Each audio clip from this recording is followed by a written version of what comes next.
In this video, I will show you how I took this desk from this to that with very little prepping, seeing I use chalk paints, and the painting process. Make sure you like and subscribe to get notified of more crafty videos.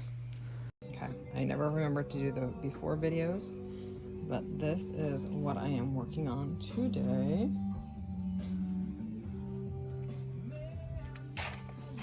Got this nice new executive desk, or new to us, I should say, right? It's beautiful. There are drawers, they're just over there, which I have to have them put in so that way I can make sure everything is uniform. We are going to be doing chalk paint. The whole base of it is going to be the mineral. And then, of course, because I can't just have anything normal and one color, I'm also going to add in some of the Succulent color. I'm not sure about that one just because it's not like, doesn't have much swish to it. So, and then Timeless Teal. I do have more of this inside. Then I was at Michael's yesterday, found this one for $1. So might try adding some of this in for some texture. We'll see how that goes. But that color is light fern, which will go nice with the green. Then I am using the good old chalk brushes. This gives like a nice crisscross texture, which this would be good for the suede. But yeah, that is the before and what I'm using. And then I'll be updating throughout. Pro tip, have your little, who absolutely loves painting, help in the nooks and crannies and the cubbies where you don't fit. So, got the first coat down. We decided to leave the top regular because he does like a lot of repairs and stuff, and it's just gonna chip the paint anyway. That and the wood grain on that is absolutely divine. Like the depth of the colors is amazing. But this is the first coat. This, I used an entire bottle of that chalk paint mineral. All right, it's not perfect. I'm gonna go over and make it a little bit extra anyway. That's where we are so far. Okay, so on this plate I have that blue, and the green actually is livable, so I got that. I'm gonna be using my little brush on this one.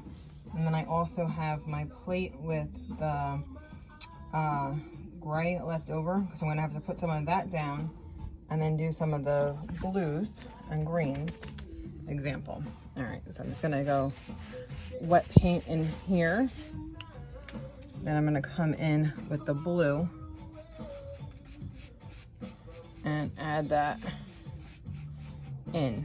And I'm gonna play with it, work it through, and see where I want it to be. The back end's gonna be more exciting because you actually have the details on the sides, unlike the front. So this is just gonna be like a play kind of gist to it because I love color. All right, we'll see how this goes. Okay, this is the progress so far. Usually I'm a little bit more clean when I'm painting these, but seeing our house is really beachy, I kind of wanted to give it like that beechwood, driftwood kind of summery vibe to it. Still working on the front, but this is where we are so far. I might come in and wet it a little bit more and go smush things around a bit more color-wise, but I'm loving it so far. So this is not last looks, but kind of where I am right now. All the dirty painting. My hands definitely look like I was dirty painting. All right, got that really beautiful gray still popping through. You got the blues and the aquas.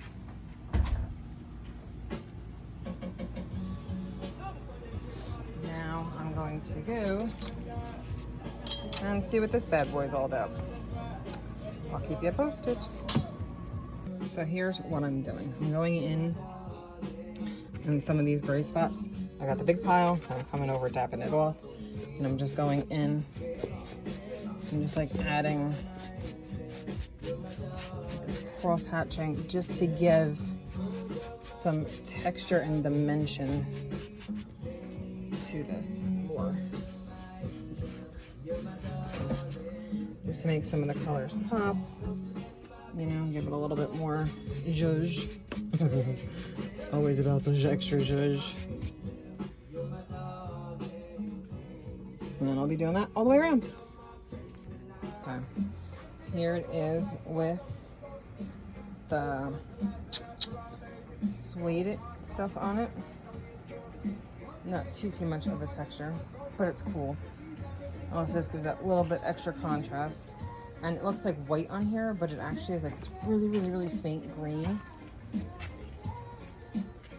As I said, this is going in our room, not in his office. Otherwise, it would not be this crazy of colors.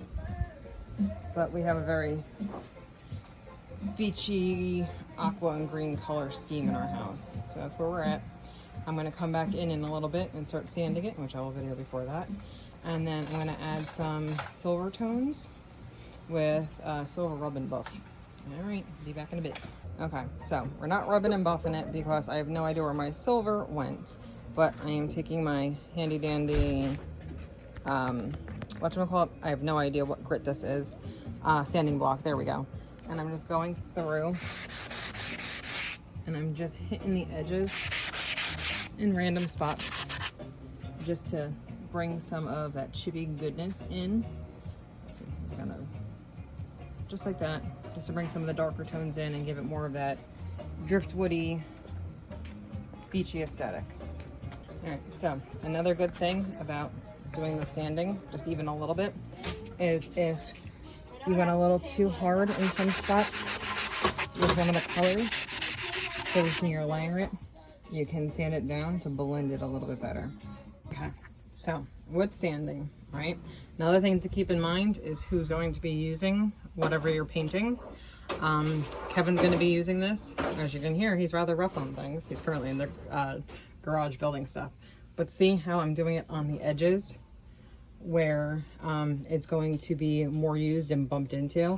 So if you intentionally put these marks here and now, when it gets more banged up and chipped from being used, it just gives more to the aesthetic of the painting. And that's one of the things, everything in our house is very used and abused, but it also gives that nice little beachy vibe because you hit it back in some spots, you keep it to that beautiful gray that was that undercoat. When you go a little bit harder, you get that wood peeking out from underneath, right? And it kind of gives like that driftwood. I've been sandblasted at the beach because I'm a tiki bar kind of feel. Okay, here she is all done in her awesome chippy goodness. As I said, if I find my rub and buff, which is that silver color, it's such a fantastic product to use. I might go back in and highlight some things, but at this point it's really not necessary. Oh, it's just so funny.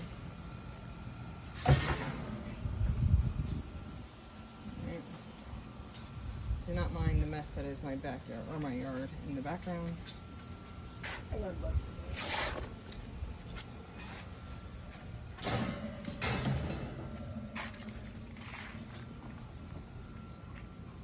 I think she turned out absolutely fantastic. As I said, when I came back through, I literally just buffed out some of the where the paint is. So that way, when he's using it, I don't get upset when he chips the paint off.